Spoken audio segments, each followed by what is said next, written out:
The information expressed in the following podcast is intended for educational purposes only and was created by and belongs solely to Believe Limited and the Flow podcast and does not necessarily reflect the views of our sponsors. Please speak to your healthcare provider before making any medical decisions. Hi, I'm Jessica, and welcome to Flow. I'm here with Sarah Watson, sex therapist, and Dr. Julia Jaffe, aka the Millennial OBGYN. We're here to talk about the reality of abortion, but first, we're all going to want to know, how's your flow?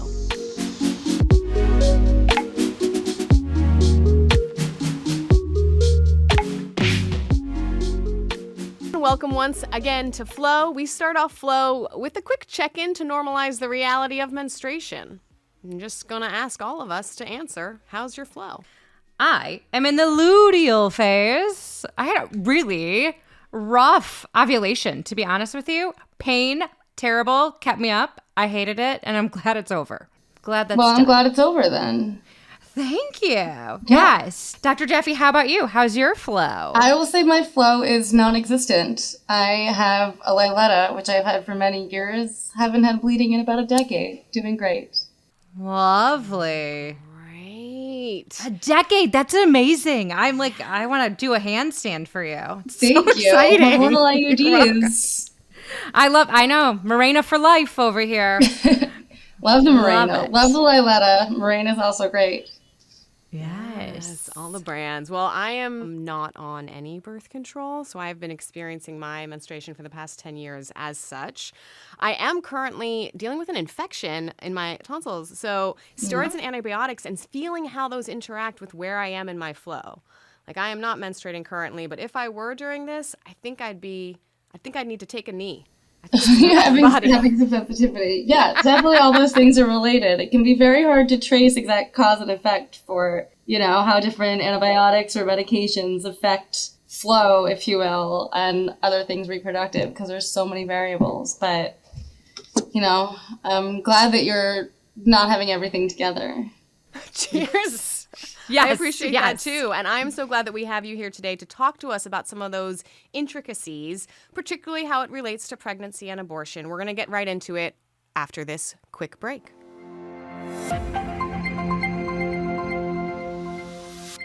This ad is brought to you by Von Vendy, Von Willebrand Factor Recombinant. My name is Nicole, and my deciding factor is making my voice heard. To hear the backstory, drop by Von Vendy, that's VONVENDI.com/patient-stories. We're in it. We are going to talk about the reality of abortion. What does that mean? We know that there's a stigma around abortion. We know that there's a lot of conversation around the legislation that's aiming to restrict abortion access. But we here today are so lucky to have Dr. Julia Jaffe, Dr. OBGYN, here to help us shine light on what happens during pregnancy that can present high risk, why an abortion might be a necessary part of saving the life of a mother, as well as the details of what's impacting medical sector right now with restricted access to abortion. So it sounds like a lot. We're going to get in real easy. I kind of just want to talk about pregnancy first. I've seen some of your content online, doctor, and your availability to expose the realities of pregnancy.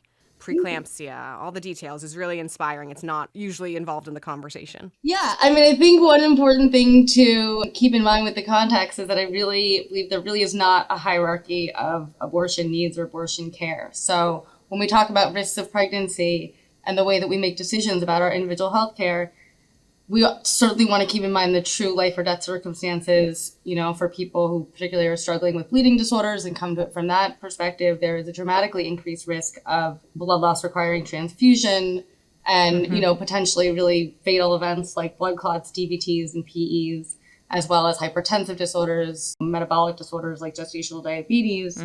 But also, aside from the more dramatic and flashy life-threatening risks, which are very real and I don't want to minimize, but there's also costs that are less quantifiable or less headline grabby, right? You have to put aside financial resources and time resources and attention. And those are things that I think get missed in the conversation about when we talk about the risks and costs of pregnancy and why that decision really has to be, left up to an individual.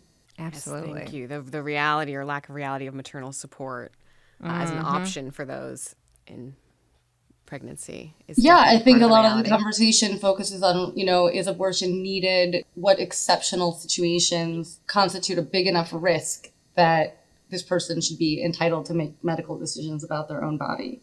But I think really my assessment of your personal risk is really less important than your assessment of your risk. It's certainly more than the government's assessment of what your needs are.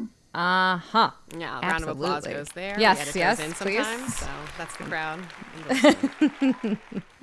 So if you had other specific questions about, risks in pregnancy and how we make some of those decisions about different ages, shoot. Could you speak just to like general risks in pregnancy that are often spoken about? I mean, besides what you've already mentioned, and maybe a little bit more about those?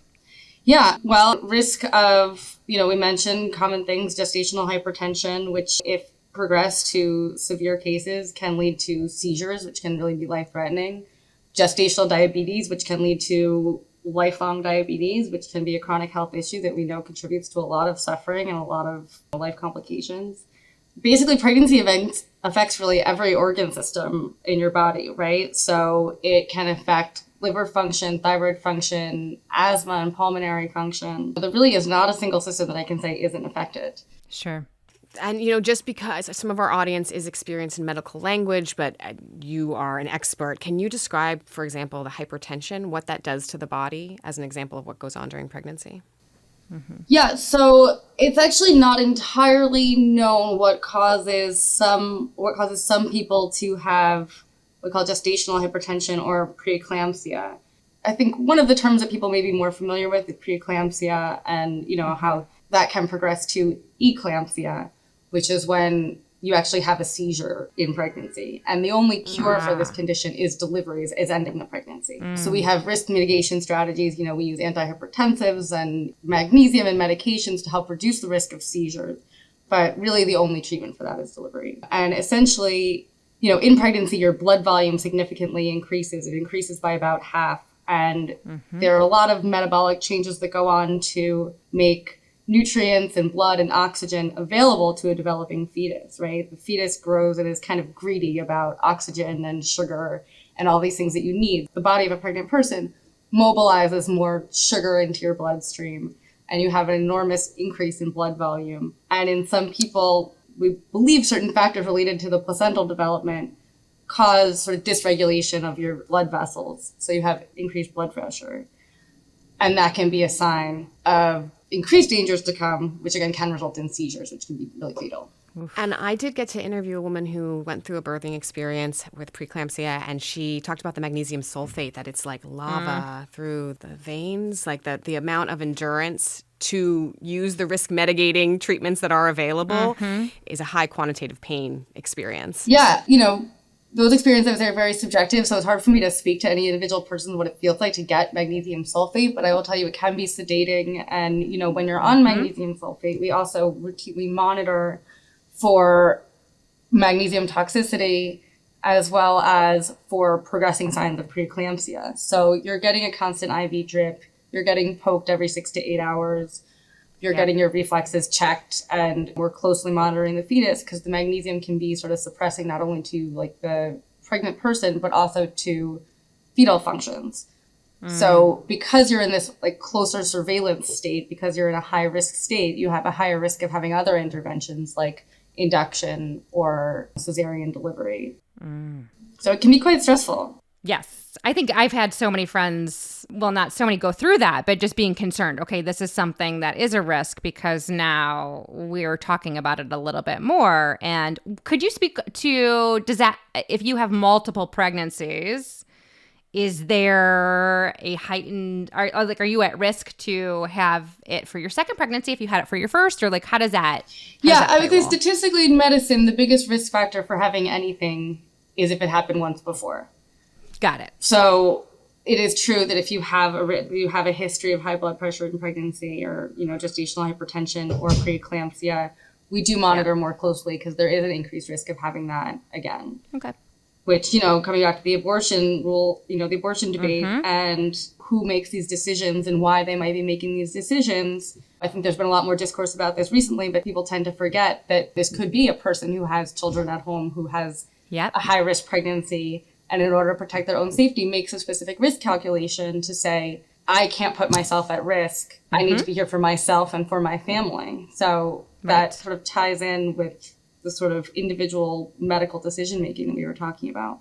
And certainly it is higher risk with further pregnancies, with age in pregnancy, and, you know, as well as multiple pregnancies. And again, having had interventions before makes you more likely to have interventions in the future. Now that can be changed, right? If you have a doctor who is sensitive to shifting patterns, part of the reason that the risk of having interventions might be higher is iatrogenic, is because doctors see these things written down and are more likely to intervene. But even aside from that, medically speaking, you're more likely to have these complications if you've had them before. And that should be a thing that factors into counseling and decision-making around pregnancy. Absolutely. Whew. I had placenta previa for most of my pregnancy. And it definitely played a role in thinking about what do we want this to look like. And genetically, you know, I have a daughter who does not have hemophilia, which we found out last week. We're super pumped about that. Wow. Yeah, I know. Big talk. Very exciting. Yeah. I mean, the point about previa, I mean, that's one of those things that people don't talk about very much. And it's not. Right. I had no idea. Common. What? I don't know what it is. But it's one of those things where you look and you're like, oh, no one told me that this could happen. And then you're talking about really dangerous bleeding complications. You're talking about a possible hysterectomy. You're talking about spending possibly weeks to months on an antepartum floor, which is an experience that I think most people really have no awareness of, right? So if you are sick, or if there's a medical concern that requires close observation or treatment in the hospital and you are pregnant, you don't get admitted to a labor floor, you get admitted to the antepartum floor, which is the pregnant people down the hall who are not actively being delivered. And, you know, sometimes people are there for weeks or months having multiple ultrasounds and interventions and often sharing a room with someone and really spending months often fretting about what may or may not happen in the hospital. And it can be a really high stress state. And I think, you know, it's one of these sort of unseen, undiscussed sort of populations, if you will, with people who are, you know, staying in the hospital, treated almost like chronically ill patients that people just often are not aware of, as you said. So if you have an experience with that, that's something that, it's worth sharing. Yeah, I thank goodness didn't get admitted to the hospital, but the level of stress that shot up when we got that diagnosis of placenta previa, and knowing that I could not be further than 30 minutes away from a hospital, which restricted everything that we could do, and couldn't go to my grandmother's funeral in Florida because I was pregnant. Right. Oh, thank you. But it was a huge impact. And then there's other stuff after delivery, but it's things that we don't talk about. And so it's definitely part of the conversation moving forward for other people that things happen. Why we do our job here on Flow, right? So just to recap, because it's new to me, it's a problem during pregnancy when the placenta completely or partially covers the opening, the cervix, covers the opening of the uterus. Yeah. Right. Oh, wow. Okay. And so the placenta also, it tends to also underneath. Yeah. Right. Yeah. So it tends to also involve the placenta sort of growing into the uterus so that when you deliver, the tissues don't cleanly separate and the pregnant person can have bleeding. But also, you know, if we're talking about a fetus or a neonate, the blood that is not getting out of the pregnant person is not getting to that newborn. Right. So they can get very ill very quickly. So it's an emergency situation, or it's a situation in which we're always ready for an emergency. Yeah, it can be really scary stuff. We see a lot of things go from good to bad very quickly. And the reality is to put perspective on it, most pregnancies don't have these complications and go well. But this is not to be fear-mongering or anything negative about pregnancy per se. But yeah, I think when we talk about sort of risk benefits and alternatives, these risks are very real. And it's, there's no other area in our society where we determine that people should put their own life at risk, even minimally, right, against their will, right? There is no situation in which I say, well, there's I should have to take on any risk for myself against my will for the good of another person, right? You can have a pregnancy that is delivered, and on day one of pregnancy, if that neonate, that newborn needs an organ or needs bone marrow, there is no situation in which we say it's compulsory that you put your life on the line, even for something minor, because you have control over your body and to make your decision about what risks are acceptable for you. Yes. Round of applause for bodily autonomy being supported. Yes. Absolutely. Again. Because we are but we also want to talk about the reality, because culturally a sense of motherhood has been in pink and blue clouds or some kind of reality of softness, but the National Geographic video of birthings could show us the reality is an amazing animalistic primal mess, and there's blood and there's guts. It's just all there. So dealing with that reality doesn't make it any less interesting to those looking to family plan, or hopefully doesn't, but shouldn't be kept shrouded as if it's not part of a very dangerous bodily experience. Yeah, absolutely. I think it's definitely glossed over, and people talk about the miracle of birth, but a lot of people have those experiences, and I think everyone has a range of experiences. But yeah, this is a medical procedure. We take this very seriously. We monitor very closely because it is a situation that can go from good to bad very quickly. And I think, to your point too, a lot of people, and this is not directly related to abortion care, but sort of more general information about pregnancy and fertility and delivery and all these things, that I think it is, most people really have very little idea of what to expect when they go on a labor floor or schedule an abortion, because it is shrouded, it is private, and it can be unnerving to hear people talk to you about all these scary things, right? Every time you get admitted to a labor floor in a lot of places, on admission, we have you sign consent forms for an emergency cesarean delivery or induction or other procedures, because there's so much that the average person doesn't know medically about how we make these decisions, that sometimes we really don't have time to explain everything that you need to know in the moment. Because if we need to act that quickly. And it can catch a lot of people off guard because you're coming in, maybe you haven't even had very much prenatal care, you haven't really had a lot of counseling, and you come in labor, and we're like, well, here are all the things that we might need to do to you in order to keep you safe and healthy. And I think it can be a real slap in the face to a lot of people.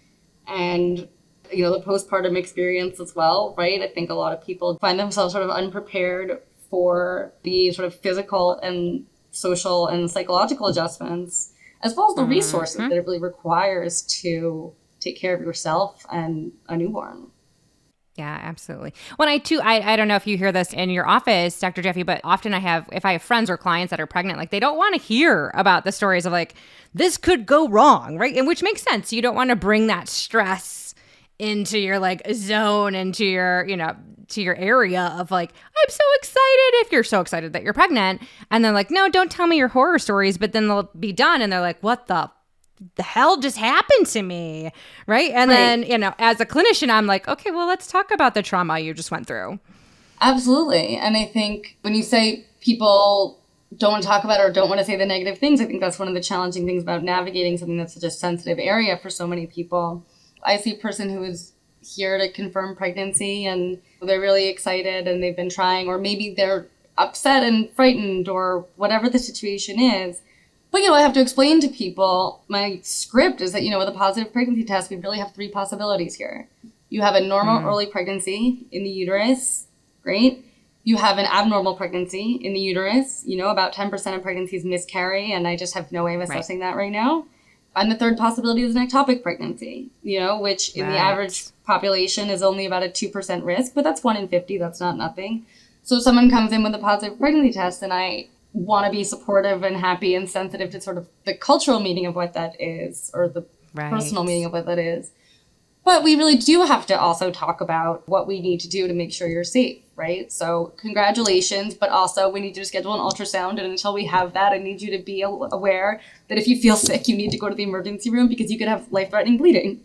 That is part of the initial EA conversation. Yes. And yes, I think you're right. There's a lot of sort of lore and mythologizing about motherhood and pregnancy and the sort of fairy tale of what that means. And it's not to negate the true meaning and joy that people get from family relationships. But yeah, I mean, I think the sort of fetishization of it can really be a barrier to making real world decisions, right?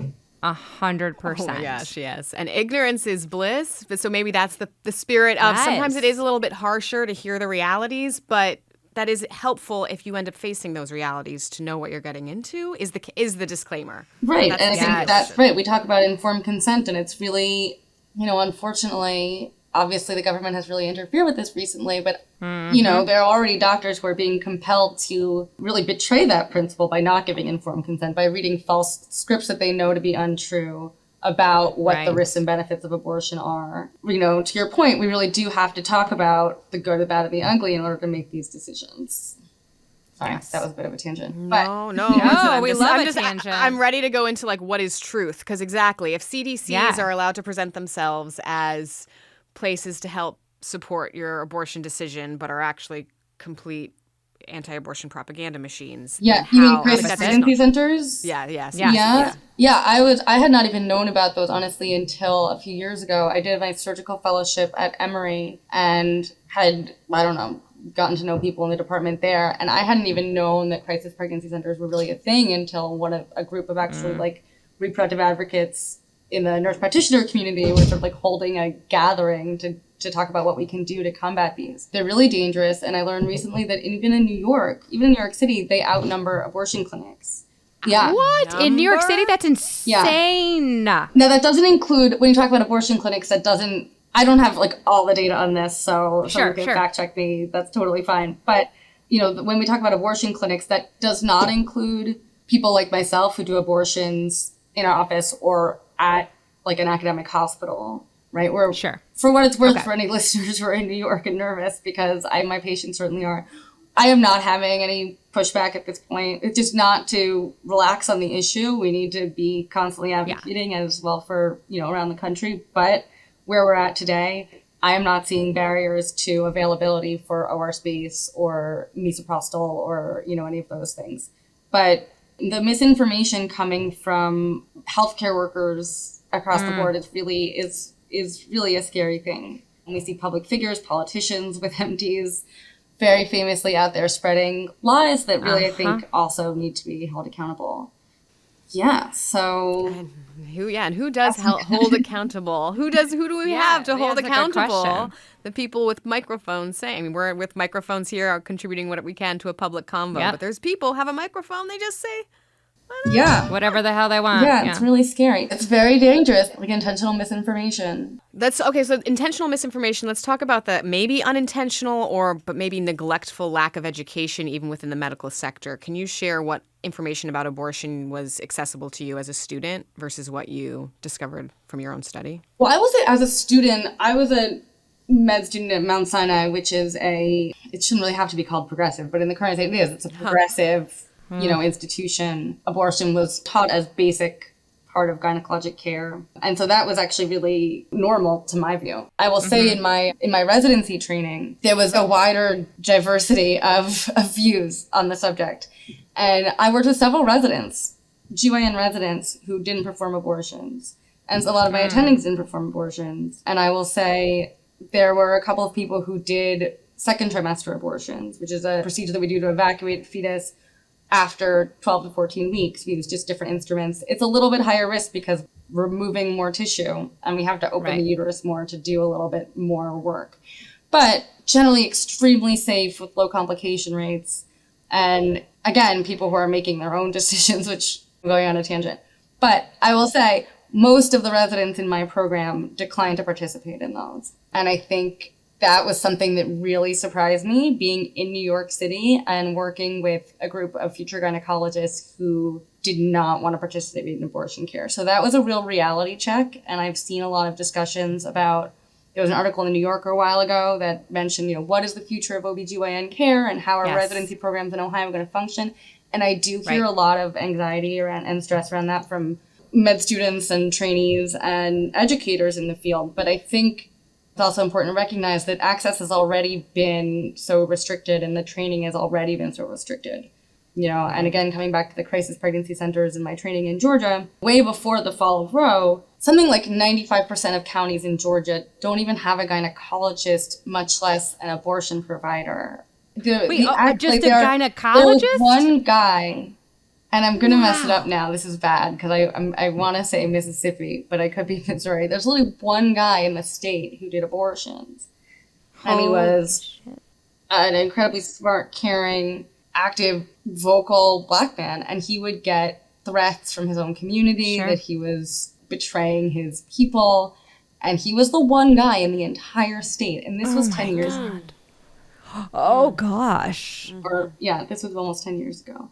So, yeah, as far as what we learned about it and how we talk about it, I will say medical students and medical trainees are people and they live in the culture in which they live.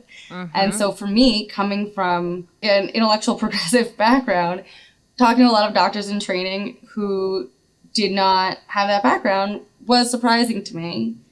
But it also provides some background insight for the political situation that we're in right now, which is that just because you're a physician doesn't mean that you are using science-based practices all the time to treat your patients, which is unfortunate and is really unfortunate because it really undermines trust in doctors, which we also need so very badly right now.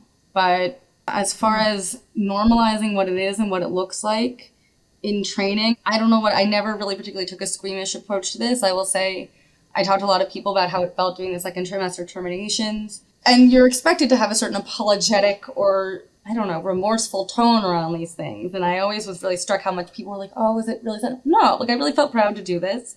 These are people who really needed care. I felt nothing but a sense of pride to be able to help people who really did not have a lot of other places to go. And this is not to contribute to stigma, and people have abortions for all kinds of reasons. But in the situation in which I was, it was largely young Black women who had learned that they were pregnant later on because they didn't have access to care. And this was a procedure that was really life-saving for them. If not because they were immediately at risk of death, because this would have altered the course of their lives to the point that would be irreparable. People talk about adoption as an alternative, and to your point, that's not an alternative because they have medical risks. And again, don't remember the exact legal details, but you can fact check me on this. When I was a medical student, we rotated the hospital, the city hospitals, and so I was working at Elmhurst Hospital, which is one of the most diverse communities in the world. It was the official hospital for Rikers Island. It was resource poor community. And when they started, there were babies left in the bathroom and in a dumpster. And it led to a lot of these rules about being able to basically drop off a baby anywhere, no questions asked, because people were so desperate that they were going through pregnancy, not having resources.